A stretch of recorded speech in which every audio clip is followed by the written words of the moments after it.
Namaste, konnichiwa, hello. Welcome to the Nupur Tewari show. Presented by Hill Tokyo Hill India, Corporate Insight is our media partner. And today is day 8. We have our expert on Netaji, Mr. Chandrachur Ghose with us. So I'm not going to waste your time anymore. Welcome him with big applause, Mr. Chandrachur Ghose. Namaste, konnichiwa, and welcome back. And we are so excited. अरे बांग्ला बोलते शुरू कर दी थी तो हम लोग बहुत excited है कि सुनने के लिए उसके बाद क्या हुआ और नेताजी के उनके जो एक्टिव पॉलिटिकल लाइफ शुरू हो गए उनके बाद हम जानना चाहेंगे कि सुभाष से नेताजी बनने का जो सफर है चंद्रचूड़ जी तो ऐसा है कि मतलब हम डिटेल में पूरा उनकी जिंदगी के बारे में चर्चा करने लगे तो बहुत सारे दिन लग जाएंगे, बहुत सारे एपिसोड्स लग जाएंगे। तो मैं थोड़ा सा फास्ट फॉरवर्ड करूंगा, थोड़ा सा ब्रीफ रखूंगा जो डिस्कशन है। तो पिछले एपिसोड में हमने ये डिस्कस किया था कि वापस आए और पॉलिटिक्स में ज्वाइन किया, ही जॉइंड देशबंधु। मैं थोड़ा सा रोकना चाहूंगी क्योंकि लास्ट एपिसोड में मेरा ये भी क्वेश्चन था कि बहुत सब कुछ हो गया नेताजी के लाइफ में, एक लड़की नहीं आए। Okay, let's start from there.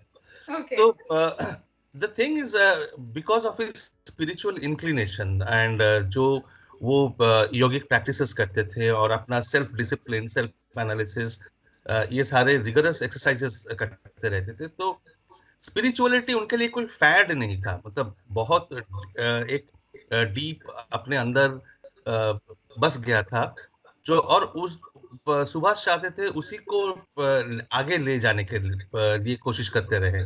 तो इसमें जो था, तो the concept of brahmachari, that he will not give in to the normal pleasures of life और द टेम्पटेशंस ऑफ लाइफ, और वो पूरा अपने आप को ब्रह्मचारी रखेंगे। तो he decided that he will follow that path. तो ये हमें बहुत मजेदार कहानियां सुनने को मिलता है, पढ़ने को मिलता है दिलीप कुमार रॉय के राइटिंग से, that Subhas initially was very awkward with women, with girls, with women, and he didn't know how to interact with them or to open up with them, because he was always on the guard, and I mean, he was very strict disciplinarian as far as this matter was concerned. For everything else he was a very disciplinarian kind of person, but on this matter he had made up his mind that he will not marry, and he will devote his entire life to public service to the country and to his spiritual quest. तो इसके चलते उन्होंने ये मन बना लिया था। जैसे कि मतलब चित्तरंजन दास की जो पत्नी थी वासंती देवी, सुभाष के लिए वो उनकी दूसरी माँ थी, तो वो बिल्कुल अपनी माँ के जैसा उनके ट्रीट करते थे एंड ऑल। तो देशबंधु एंड वासंती देवी उनके साथ ये मजाक भी करते थे कि हमें नेशनल मूवमेंट चलाने के लिए पैसों की जरूरत है, तो ऐसे तुम्हारे लिए रिश्ता आ रहा है बहुत अमीर घरों से, तुम शादी कर लो तो वो पैसा हमें मिल जाएगा। So they used to tease him like that, but I mean, he was always very sure about it that he would not get married on, he will not follow that path. So ये नहीं, he was not a misogynist. He looked upon women just as a monk in a spiritual order would do, कि अपनी माँ के रूप में देखना है। तो बाद में ये बाद की कहानी है, but because we are discussing this topic it would be relevant. तो अपना भतीजा जो थे अमीयनाथ बोस, उनको उन्होंने 1937 में 1934 में एक चिट्ठी लिखा, तो जिसमें उन्होंने इंस्ट्रक्शंस दिए, तो उन पूरा डिटेल इंस्ट्रक्शंस के ब्रह्मचार्य कितने तरह के होते हैं, कैसे करना चाहिए, सोच कैसे रखना है, जो वुमेन फोक है उनके साथ जब मिलना होगा या उनके बारे में सोच कैसे बदलना है, not to treat them as sexual objects at all, I mean, but they are much higher plane and that's how they should be treated. But as far as personal rigors, personal exercises are concerned, you will have to maintain certain discipline. तो बहुत सुंदर, मतलब beautiful letter, completely detailing कैसे कैसे क्या क्या करना चाहिए। बट यही Subhash was very keen to bring out women into public life. जो हम बाद में जब हम डिस्कस करते चलेंगे देखेंगे, बार बार देखेंगे कि जो कल्मिनेट होता है जाके when he sets up for the first time in the world by anybody fighting regiment of comprising of women, Rani Jhansi regiment, जब वो 1943-44 में बना रहे हैं उसको, हमारे देश में अगर आप ले लें तो अभी जाके वुमेन को फाइटिंग रोल फ्रंट लाइन में रोल्स की परमिशन मिल रही है। This is in the 21st century. So you can imagine वो कितने far ahead of his time थे अपनी सोच में। तो अपना सोच बहुत क्लियर था उनके लिए कि I want to dedicate my life to public service, to my country, to my nation, and there is no space, no time for my personal gratification or personal romantic relations. तो उसके लिए time ही नहीं है। तो ये सोच उनका चलता रहा। That is why there is no woman till that, I mean, till sometime later in his life. तो यहाँ पे थोड़ा रोकना चाहेंगे हम। मतलब ये सुनते सुनते मैं इतना गहराई में चली गई थी कि एक मतलब 20th सेंचुरी के एक 1919 उसके बाद की बात कर रहे हैं, और एक कॉम्बिनेशन दो western philosophy and Indian philosophy. मैं वेस्टर्न फिलोसफी भी नहीं बोलूंगी क्योंकि उनका ब्रह्मचर्य जो था पूरी तरह इंडियन फिलोसफी है, उसको रख के उसको बेस करके एक मूवमेंट चलाना, मतलब अपनी जिंदगी चलाना and encouraging women to be a main part of it, मतलब इक्वल। जैसे हम आज जिसके लिए लड़ रहे हैं, जैसे आपने बताया कि अभी हमें परमिशन मिले हैं अभी अभी, और तब वो 1920s की बात कर रहे, तब से वो चाह रहे हैं कि बासंती देवी तब आ रही थी। हाँ, तो मतलब as you said कि way ahead than time, his time, our time even, yes, तो thought process उनका था। तो इसलिए मैं बार बार आपको रोक रही हूँ, इसलिए कि मैं चाहती हूँ कि आज के जो व्यूअर्स है, जो देख रहे हैं, स्पेशली युवा है, कि ये इस पॉइंट पे उनको सोचना चाहिए कि आज अगर भारत में कहीं भी कुछ हो रहा है तो कौन रिस्पॉन्सिबल है। हमारे थॉट प्रोसेस कहीं पे अगर कुछ भी हो रहा है तो हम जिम्मेदार है उसके लिए। और एक आदमी जो 1920s में अपना जिंदगी पूरा डिटरमाइन कर चुके थे कि मुझे सिंगल रहना है, because of not any other reason but ब्रह्मचर्य को प्रैक्टिस करना है, and I have to dedicate my life to the country। तो आज के युवा के लिए ये मेरा था कि ये पॉइंट पे जरूर सोचिए। ये नहीं कि आपको भी ब्रह्मचर्य करना है, but I think this is a wonderful combination कि मैं जो हूँ, I am determined what I am going to do, लेकिन एट द सेम टाइम जो हमारे संस्कृति है, शक्ति की संस्कृति, कि उनको लेके आओ और इक्वल पार्ट बनाओ हर क्योंकि जैसे स्वामी विवेकानंद बोल के गए कि किसी देश में अगर नारी शक्ति पीछे चल जाए तो देश का कभी उन्नति नहीं हो सकते। That can not be a really developed nation. तो मतलब वही पे मुझे लगता है कि हमें बहुत जोर से काम करना होगा, और सुभाष जो किए थे, हमें लगता है अब हमें उसको शुरुआत करना है फिर से with all the energy। Sorry, मैंने आपको बहुत रोक दिया। नहीं नहीं, चलिए। you are right on point. So let's come back to the his life story. I mean, वो वापस आए, he joined Deshbandhu Chittaranjan Das and started working with him. तो इस टाइम पे जो है कि देशबंधु और महात्मा गांधी का कन्फ्लिक्ट थोड़ा एक्सेलरेट हो रहा था, थोड़ा एक्सेंचुएट हो रहा था। तो देशबंधु ने, I will not go into the details, but overall जो अभी इस टाइम पे जो हुआ कि in the early part of 1923, Deshbandhu, along with Motilal Nehru, formed their own party, which was called the All India Swarajya Party. It was a part of the All India National Congress, the Indian National Congress, but it was a separate bloc. तो इनका वो था, जो conflict था, वो उसका basis ये था कि महात्मा गांधी का पॉइंट था कि boycott everything, boycott educational institutions, boycott legislature, boycott practice in the court. तो देशबंधु का पॉइंट था कि ये बॉयकॉट एक हद तक ठीक था, but if you keep our boys for perpetuity out of educational institutions, then they are the ones who will suffer. Our next generation is suffering because they are not getting the education. So as an alternate, he himself took the initiative to create that national college where he appointed Subhash as the principal. As far as legislature was concerned, Deshbandhu's point was that uh, we should enter the legislature and make the British government's work impossible by constantly opposing them. We should be there inside, not just because it doesn't make any difference to them if we are shouting from outside. They are making the laws, they are passing the laws. There is nobody to oppose them inside. So we are giving them a free road, and that shouldn't be the case. We should go and make their life hell. तो इस point पे दोनों का division हो गया and Deshbandhu finally I mean got his way and Gandhi ji had to give in later to his program and because uh, Congress was sharply divided.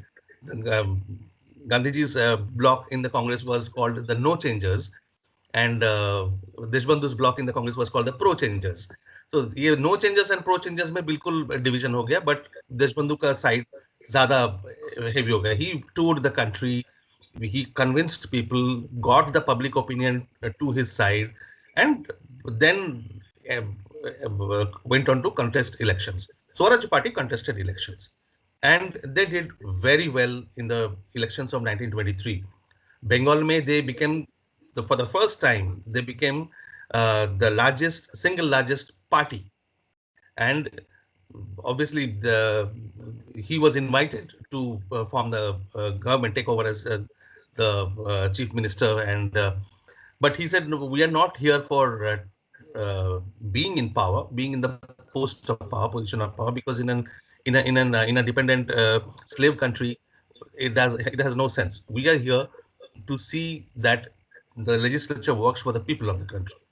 So what they started, the tactics was that they would defeat each and every bill uh, passed by presented by the British government, in the in the provincial legislatures, and defeated within the legislature. The governors of these provinces had the power, the authority to just veto and on his own authority pass the bill.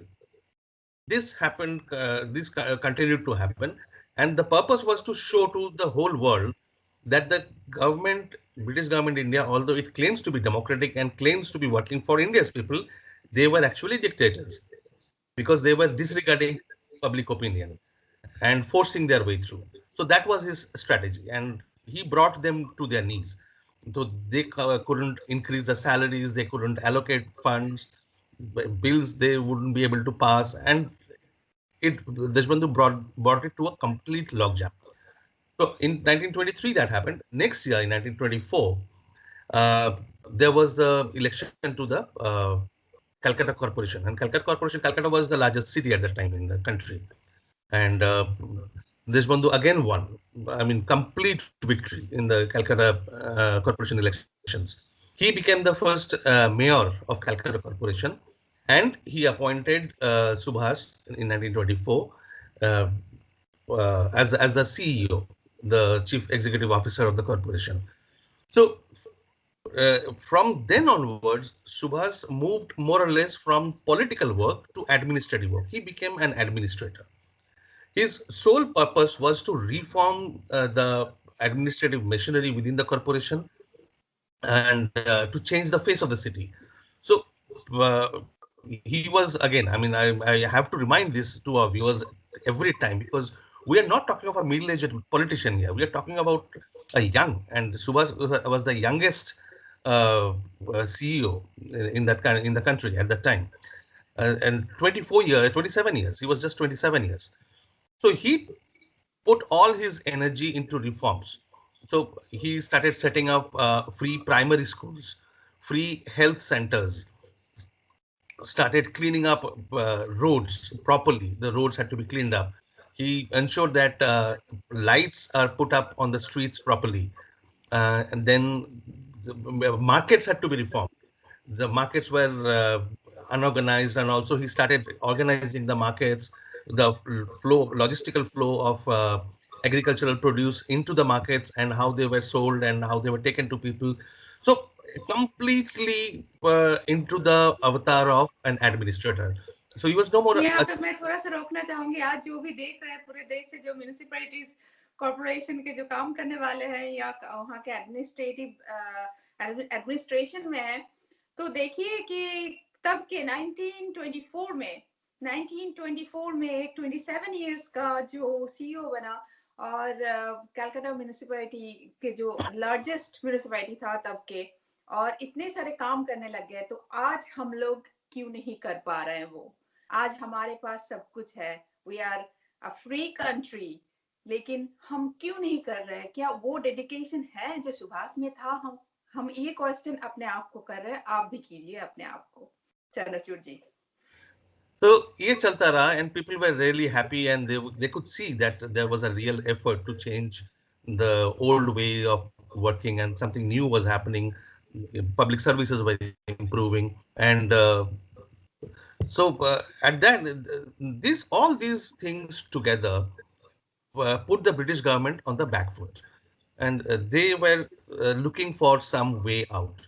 And what was happening at this time is because of the failure of Gandhiji's Swaraj in 1 year and his movement, the revolutionary activities in Bengal had started. It's had started raising its head again, and it was intensifying. So there were a number of cases of violence, dacoities, murders, and murder of English officials, British officials, and all these were increasing in number. And the British government were building up their case. They were just waiting to strike, and they struck in October 1924 when they passed an ordinance giving them sweeping powers, giving the government sweeping powers, and arrested the entire second rung of the Swaraj party, Deshbandhu's party. In one sweep, they moved everybody. They picked up in the night, the next morning, they picked up everybody and sent them to jail. And Subhash was one of them. He just, although he was not directly related to politics anymore, but the British government had to get him out of the way. And so even before he had really started his political career, he was put out because he was seen as a potent threat.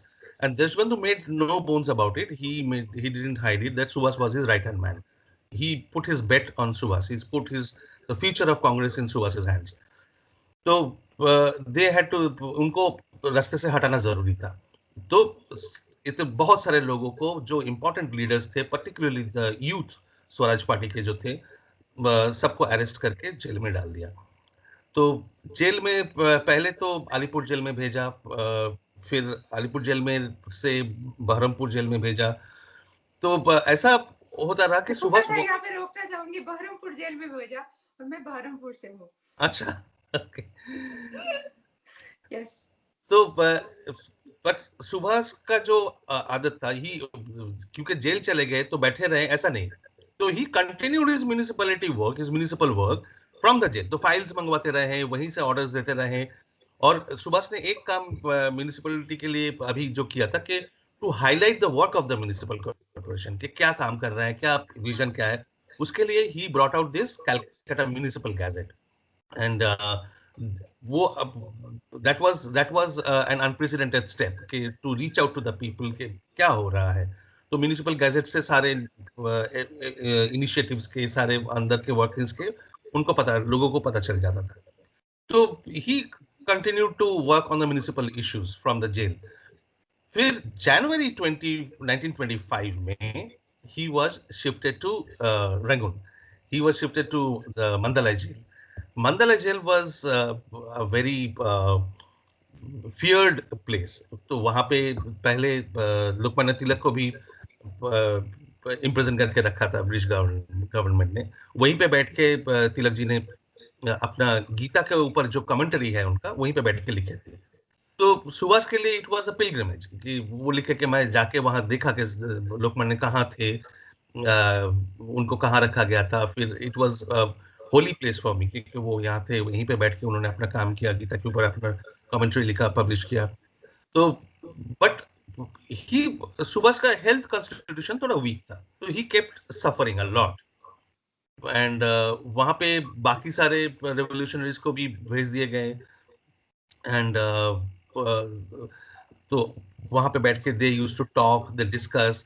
और इस time पे Subhash used to write his own philosophical and political thoughts, jot them down as stray thoughts. And वो पूरा अभी तक publish हुआ नहीं है. Half of them have got lost within the existing family. जिनके पास है उनको छापना नहीं है और बाकी थोड़ा बहुत प्रिंट हुआ है.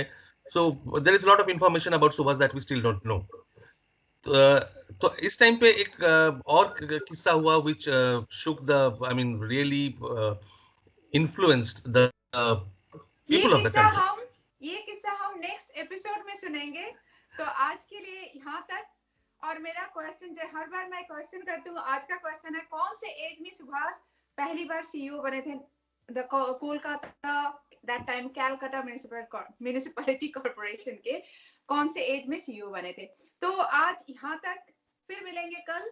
आज के लिए बहुत बहुत धन्यवाद चंद्रचूड़ जी. नमस्ते. Thank you.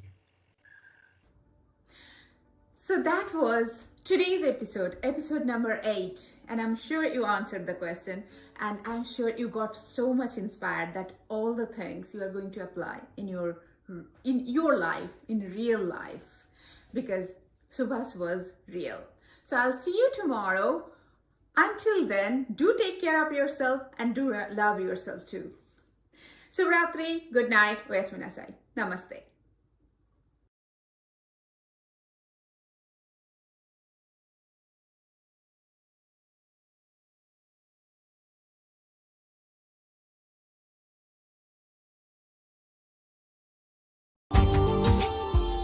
Subscribe now and press the bell icon. Never miss an update.